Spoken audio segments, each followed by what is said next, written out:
আচ্ছা, এই প্রশ্নটা কি ছিল মনে আছে? যে কোন একটা ত্রিভুজের কোশ্চেনটা আমাকে আবার বলো। যে হ্যাঁ, একটি ত্রিভুজের তিনটি হ্যাঁ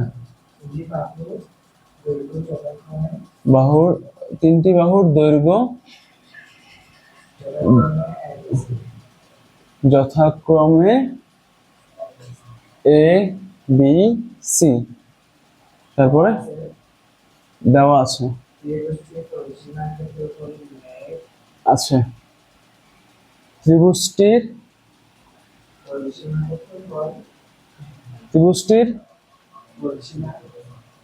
হ্যাঁ পরিসীমা ও ক্ষেত্রফল নির্ণয়ে হ্যাঁ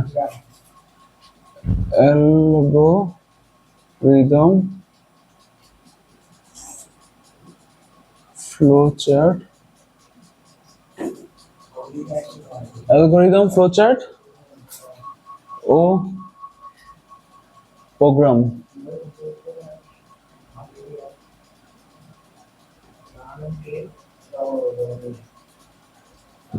আচ্ছা, এটা ছিল আমাদের প্রশ্ন, কেমন? আচ্ছা, একটা ত্রিভুজের তিনটা বাহু যথাক্রমে এবিসি এবং ত্রিভুজটির পরিসীমা ও ক্ষেত্রফল নির্ণয়ের অ্যালগরিদম। এই প্রশ্নটা হ্যাঁ এভাবে আসছে এবারের পরীক্ষায়। এবার যে পরীক্ষা হয়েছে ইন্টার, এই পরীক্ষায় একটা কোশ্চেন এভাবে আসছে, ওকে, প্রোগ্রাম। তবে এটা কথায় লিখে দেয় নাই, বুঝো, এটা কথায় লিখে দেয় নাই, দিছে হচ্ছে এভাবে। ধরো একটা ত্রিভুজ এভাবে দিছে, দিয়ে ওরা এ বি সি এতটুকু লিখছে, লিখে বলতেছে যে তুমি এটার ক্ষেত্রফলটা নির্ণয় করো। বোঝা গেছে? তো এই ত্রিভুজটা আর এটা সেম কথা, আমরা কিভাবে বুঝলাম?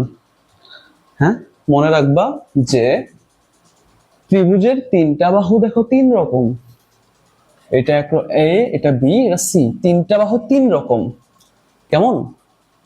আর এটার পরিসীমা ও ক্ষেত্রফল আমাদের নির্ণয়ের অ্যালগরিদম ফ্লোচার্ট ও কি করব, প্রোগ্রাম তৈরি করব। এবার এই যে তোমার এটাকে চিত্র আকারে যদি দেয় এভাবে, যে তিনটা বাহু তিন রকম, হ্যাঁ, মনে রাখবা যে ত্রিভুজের তিনটা বাহু তিনটা মাপের হয়, যে ত্রিভুজের তিনটা বাহু তিন ধরনের হয়, তিন মাপের হয়, মানে ধরো এ যদি হয় 5, বি ধরো 6 আর সি ধরো 7, তিনটা তিন রকম, তিনটা কি, এই ত্রিভুজগুলোকে বলা হয় বিষমবাহু ত্রিভুজ। কি ত্রিভুজ বলা হয়? বিষমবাহু, মানে তিনটা বাহু তিন রকম, কারোর সাথে কারো কি নাই, মিল নাই, ঠিক আছে? তিনটা বাহু যখন তিন রকম থাকবে তাকে আমরা কি বলবো? তাকে আমরা বলবো বিষমবাহু ত্রিভুজ। কি বলবো? তাহলে আমরা প্রথম প্রশ্ন হচ্ছে আমরা এটাকে চিহ্নিত করতে পারলাম যে এটা কি ধরনের ত্রিভুজ। প্রথম ধাপে আমরা এটাকে চিহ্নিত করব যে এটা কি ধরনের ত্রিভুজ। তো ত্রিভুজটা হচ্ছে তিনটা বাহু তিন রকম, তিনটা বাহু তিন রকম হলে অবশ্যই অবশ্যই সেটা কি বলতো, একটা বিষমবাহু ত্রিভুজ। এটা কি ধরনের ত্রিভুজ? বিষমবাহু ত্রিভুজ। ওকে, ফাইন। এইবার আমাকে বলছে যে ত্রিভুজটার কি বের করবে, হচ্ছে পরিসীমা, আর ত্রিভুজটার কি বের করবে, ক্ষেত্রফল বের করবে। এবার একটু দেখো, প্রথমে আমরা তিনটা পার্টি তো করব। প্রথমে আমরা অ্যালগরিদমটা করব, অ্যালগরিদম, ওকে, অ্যালগরিদম করব, তারপরে আমরা ফ্লোচার্টটা করব। হ্যাঁ, তো এটা চিত্রটা মুছে দিচ্ছি, জাস্ট তোমাদেরকে বোঝানোর জন্য লিখলাম এটা। আর এটা হচ্ছে ফ্লো চার্ট, আর ওইটা হচ্ছে প্রোগ্রাম। তো এটা হচ্ছে অ্যালগরিদম, এটা হচ্ছে আমাদের ফ্লো চার্ট, আর এটা হচ্ছে প্রোগ্রাম। খুবই সহজ এটা, কেমন তোমাদের পারার কথা। ওকে, তাকাও এদিকে, তাকাও। আচ্ছা, যে কোনো একটা প্রোগ্রাম, আমি বলছি যে প্রোগ্রামগুলোকে স্টেপ বাই স্টেপ করতে হয়। প্রোগ্রামগুলোকে কিভাবে করতে হয়? Step by step. একটা প্রোগ্রাম তার সামগ্রিক কাজ একদম শুরু থেকে শেষ পর্যন্ত স্টেপ বাই স্টেপ করে। কিভাবে করে বলো তো? Step by step. আমি তোমাদেরকে স্টেপগুলো মুখস্থ করাইছিলাম না? করাইছিলাম কিনা মুখস্থ? করাইছিলাম। স্টেপটা মুখস্থ করাইছিলাম, কারণ স্টেপটা যদি তুমি বোঝো, জানো, তাহলে কিছুটা, প্রত্যেকটা প্রোগ্রাম, একটা প্রোগ্রাম সাথে আরেকটা প্রোগ্রামিং এ কিছুটা পরিবর্তন আসে। কিছুটা কি আসে? পরিবর্তন আসে। আর না হয় বাকিটা পার্ট একই রকম থাকে। তো এই জন্য আমরা স্টেপ বাই স্টেপ করব, আর স্টেপগুলো মনে রাখবো, স্টেপগুলো মনে রাখবো। যেমন যে কোনো একটা প্রোগ্রাম প্রথমে স্টেপ 1 দিয়ে শুরু করব। স্টেপ 1, স্টেপ 1 এ যে কোনো একটা প্রোগ্রাম প্রথমে স্টার্ট হয়, স্টার্ট দা প্রোগ্রাম। ওকে, কোন একটা প্রোগ্রামকে কি করতে হয়? ফার্স্টে স্টার্ট করতে হয়। তো এখানে স্টার্ট যখন ফ্লো চার্টে যখন স্টার্ট করি আমরা, ফ্লো চার্টে আমরা এটা লিখি, এগুলো তোমরা জানো, এভাবে লিখি, চিহ্নটা ডিম আকৃতির হয়। ওকে, আচ্ছা, এবার প্রোগ্রামে যখন আমরা স্টার্ট করি, হ্যাশট্যাগ ইনক্লুড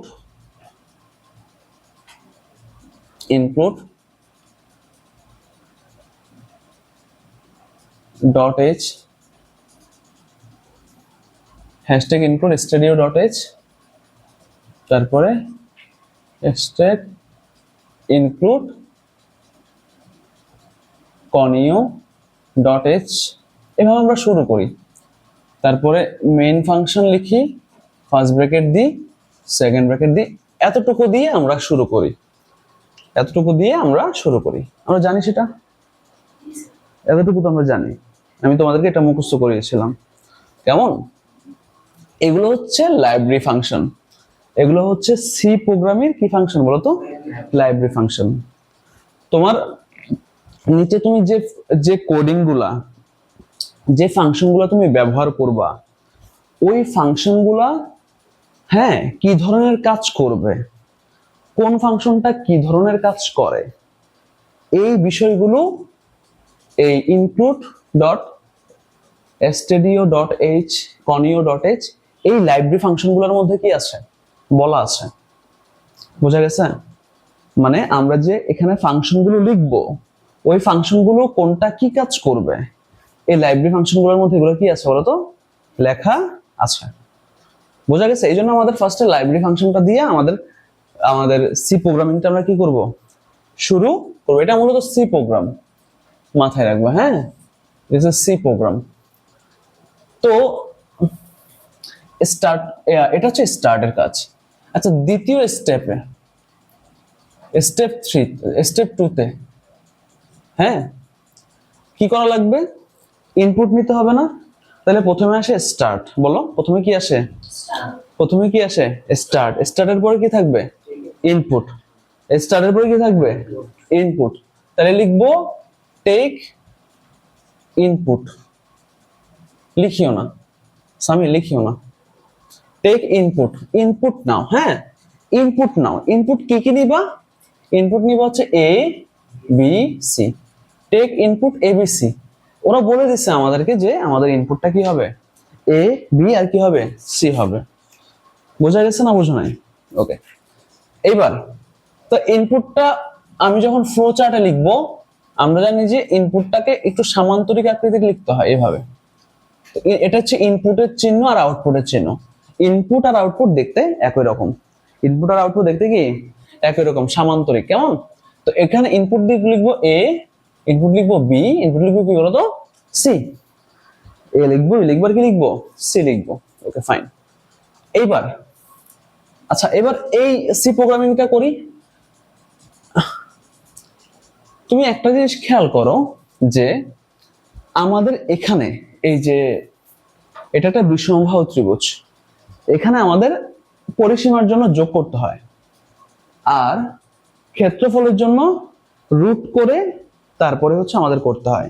তো আমি যদি যখন রুট করব তখন আলটিমেটলি আমার মানটা ফ্র্যাকশনে বা ভগ্নাংশতে আসার সুযোগ আছে না?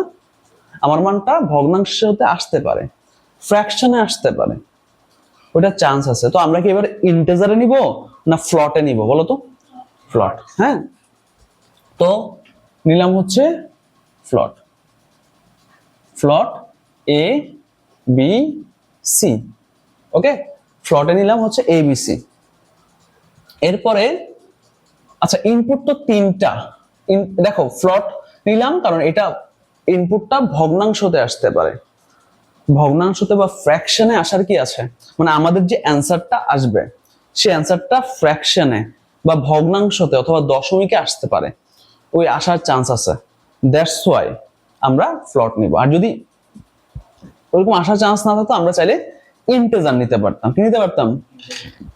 ইন্টিজার, আইএনটি নিতে পারতাম। তো আমরা এটা ফ্লট নিব, আমি করাইছিলাম তোমাদেরকে। এবার দেখো, এবার যখন আমি ইনপুট, এখন ইনপুটের কাজটা করি নাই, কিন্তু ইনপুটের জন্য লিখতে হয় স্ক্যানএফ। স্ক্যানএফ, স্ক্যানএফটাই হচ্ছে সি প্রোগ্রামিং এর জন্য ইনপুট। স্ক্যানএফটাই হচ্ছে সি প্রোগ্রামিং এর জন্য কি বলতো ইনপুট। লিখলাম, লিখে ফার্স্ট ব্র্যাকেট দিব, দিয়ে আচ্ছা ইনপুট আমাদের কয়টা বলো তো? আমরা জেনারেলি যদি চিন্তা করি পার্সেন্টেজ এফ একটা, পার্সেন্টেজ এফ দুইটা, পার্সেন্টেজ এফ তিনটা, এগুলোতে কমা দিব। হ্যাঁ, তারপরে এখানে এই ইনভার্টেড কমাটা শেষ করব। তারপরে নরমাল চিহ্নের মধ্যে আমরা and A and B and C, আমরা এই চিহ্নগুলো কি করব? হ্যাঁ, এন্ড চিহ্নগুলো আমরা অ্যাপ্লাই করে আমরা ক্লিয়ার করে দিব যে আমাদের এখানে ইনপুট কি আছে, কোন কোন ইনপুটটা আছে। তো ফ্লট বিধায় আমরা পার্সেন্টেজ এফ লিখি। পার্সেন্টেজ কি লিখি বলতো? কিন্তু এমনিতে আমরা পার্সেন্টেজ কি লিখি? ডি লিখতাম না? ইন্টিজারের সময় পার্সেন্টেজ কি লিখতাম? ডি লিখতাম। এটা ফ্লট, এই জন্য পার্সেন্টেজ কি লিখলাম বলতো? এফ। কয়টা লিখলাম এরকম? তিনটা। কারণ কেন তিনটা? কারণ ইনপুট কয়টা? তিনটা। ইনপুট কয়টা বলো? তিনটা। আচ্ছা, ইনপুট গুলো কি কি ছিল? এ বি সি ছিল, and A and B and C, এভাবে বলে দিয়ে আমাদেরকে এটা ক্লিয়ার করে দিতে হবে। এই ফাংশনটা হচ্ছে ইনপুটের ফাংশন। এই স্ক্যানআপটা কিসের ফাংশন? স্ক্যানআপটা কিসের ফাংশন? ইনপুটের ফাংশন। তো ইনপুট, এটা যে ইনপুটের ফাংশন, এটা কোথায় বলা আছে? এটা ওই ইনপুট তোমার হচ্ছে stadio.h, এই লাইব্রেরি ফাংশনটাতে বলা আছে। আমি কি বুঝাইতে পারলাম? যে স্ক্যানআপটা যে ইনপুটের কাজ করে, এটা কোন ফাংশনে বলা আছে? তোমার stadio.h ফাংশনে বলা আছে। বুঝা গেছে না? বুঝো নাই? ওকে, ডান। এবার স্ক্যানআপ তো লিখলাম, তাহলে ইনপুটের কাজ শেষ। এবার স্টেপ 3-তে, স্টেপ 3-তে গিয়ে আচ্ছা যখন তুমি এই পরিসীমা বের করতে চাবা, হ্যাঁ মানে এখন ইনপুটের পর আমাকে প্রসেসের কাজ করতে হবে। ইনপুটের পর কার কাজ করতে হবে বলতো? প্রসেস। মানে সেটা সে এখানে কিভাবে প্রসেস করবে, মানে আমার যে অ্যাপসটা আমি বানাচ্ছি সে তো ধাপে ধাপে কাজ করবে না। প্রথমে স্টার্ট হবে, আমার যে অ্যাপসটা আমি বানাচ্ছি সে অ্যাপসটার কাজ হলো, এমন একটা অ্যাপস বানাচ্ছি, সেই অ্যাপসটার কাজ হচ্ছে যে সে শুধুমাত্র একটা বিষমবাহু ত্রিভুজের ক্ষেত্রফল এবং পরিসীমার মান তোমাকে দিতে পারবে। মানে তুমি এমন একটা অ্যাপস বানাচ্ছ যে অ্যাপসটার কাজ হচ্ছে সে একটা ত্রিভুজের, বিষমবাহু ত্রিভুজের ক্ষেত্রফল এবং পরিসীমার মানটা তোমাকে কি করতে পারবে? প্রোভাইড করতে পারবে, দিতে পারবে। বোঝা গেছে না? বুঝো নাই? তোমাকে এটা দিতে পারবে। তো তুমি এমন একটা অ্যাপস বানাচ্ছ, তো তো এগুলো খুব ছোটখাটো কাজ, একটা দুইটা কাজের অ্যাপস, ঠিক আছে? কিন্তু তোমার হচ্ছে আমরা বর্তমান সময়ে যে অ্যাপস গুলো দেখি এগুলো তো মানে বিশাল বড় একটা মানে হচ্ছে জগৎ। কমপ্লিটলি একটা অ্যাপস হচ্ছে একটা জগৎ। সহজ কথা, একটা অ্যাপস এর ভেতরে এত কাজ, মানে অ্যালগোরিদম আছে, এত পরিমাণে কাজ আছে। একটা অ্যাপস হচ্ছে একটা জগতের মতো। এটাকে পুরোটাকে ডিজাইন করার জন্য তোমার দেখা যাচ্ছে হাজার হাজার মানুষের প্রয়োজন হয়। কথা বুঝছো? এটাকে মেনটেন করার জন্য তোমার শত শত মানুষের প্রয়োজন হয়। কথা বুঝছো? মানে বিশাল বড় একটা সেক্টর। বোঝা গেছে? আচ্ছা, তো ইনপুট তো নিলাম, এবার আমরা ইনপুটের পরে প্রসেসের কাজ করতে হয়। দেখো তো প্রথমে পরিসীমা, পরিসীমাটাকে আমরা হ্যাঁ তো পি লিখি, পি ইজ ইকুয়াল, পরিসীমা সবসময় মনে রাখবা যে তুমি যদি সবগুলো মানকে যোগ করো, সবগুলো মানকে যদি তুমি যোগ করো, হ্যাঁ তুমি যে মানটা পাবা সেটা হচ্ছে আমাদের পরিসীমা। ওকে, আচ্ছা পরিসীমা বের হয়ে গেছে, কেমন?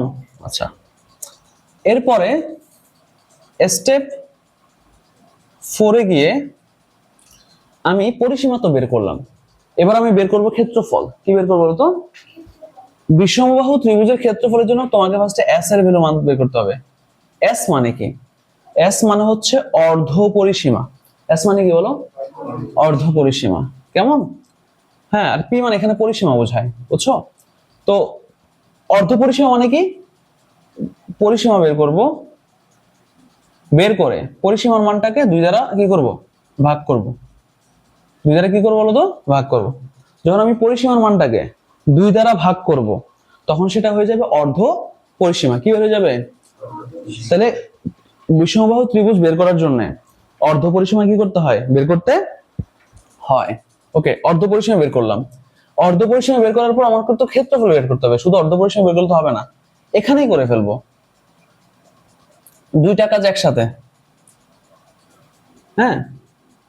এবং তোমার আচ্ছা যেহেতু ইংরেজিতে লিখছি এন্ড, এখানে রুট ওভার সূত্র দেখো, ক্ষেত্রফলের সূত্র area, area is equal root over S into S minus A S minus B S minus C. তোমরা নবম এবং দশম শ্রেণীতে এই সূত্রটা পড়ছিলা না? মনে আছে? পড়ছিলে কিনা বলো? পড়ছিলাম। তো এই সূত্রটা আমি তোমাদেরকে বলছি যে প্রোগ্রাম ম্যাথমেটিক্যালি কাজ করে, সে লজিক্যালি এবং ম্যাথমেটিক্যালি তার কাজটা কমপ্লিট করে। তো এখানে ম্যাথের অবশ্যই খুব মানে ক্লোজেস্ট একটা কানেকশন আছে প্রোগ্রামিং এর সাথে, বোঝা গেছে?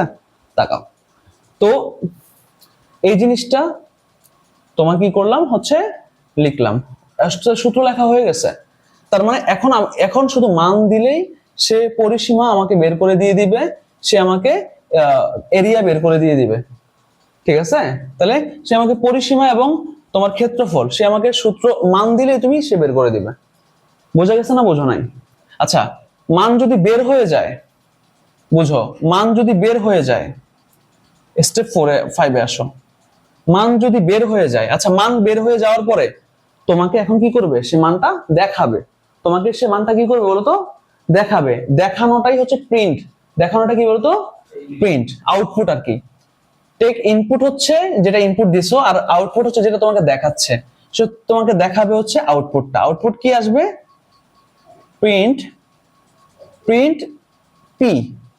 পি মানে তোমার হচ্ছে পেরিমিটার। পেরিমিটার মানে হচ্ছে পরিসীমা। বোঝা গেছে? তো তোমাকে পি প্রিন্ট করবে এন্ড এবং এরিয়া প্রিন্ট করে দিবে, ঠিক আছে? এরিয়াটা কি করে দিবে বলতো? প্রিন্ট করে দিবে। আমরা চাইলে এটা পুরাটা ফুল মিনিং লিখতে পারি, হ্যাঁ,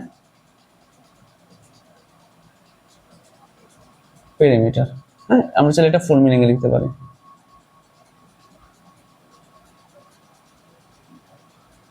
পেরিমিটার মানে হচ্ছে পরিসীমা এন্ড এরিয়া। তাকাও, প্রিন্ট পেরিমিটার এন্ড এরিয়া মানে এখান থেকে যে পেরিমিটারটা বের করলাম, পরিসীমা বের করলাম, এবং এরিয়া ক্ষেত্রফল বের করলাম, সেটা আমাকে প্রিন্ট করে দেখাও। সে আমাকে প্রিন্ট করে দেখাই দিবে। দেখাই দেওয়ার পর তার কোনো কাজ নাই। আর কোনো কাজ আছে না? দেখাই দেওয়ার পর আমি স্টেপ 4-এ গিয়ে আমার প্রোগ্রামিং এর কাজটা আমি কমপ্লিট শেষ করে দিব। তাহলে স্টপ দ্য প্রোগ্রাম বা এন্ড দ্য প্রোগ্রাম, হ্যাঁ দুইটা লেখা যায়। এন্ড দ্য প্রোগ্রাম বা স্টপ দ্য প্রোগ্রাম। প্রোগ্রামটা বন্ধ করো মানে প্রোগ্রামটা ক্লোজ করো, শুরু করো ক্লোজ করো। এবার দেখো আমি কিন্তু অ্যালগরিদমটা পুরোটা করাই ফেলছি। একসাথে কেন করাইলাম? কারণ এটার কনসেপ্টটা আর এগুলোর কনসেপ্ট সেম, একদম সেম কনসেপ্ট। যেমন তাকাও এদিকে, যখন ইনপুট নিয়ে ফেলছো, মনোযোগ দাও, যখন তুমি ইনপুট নিয়ে ফেলছো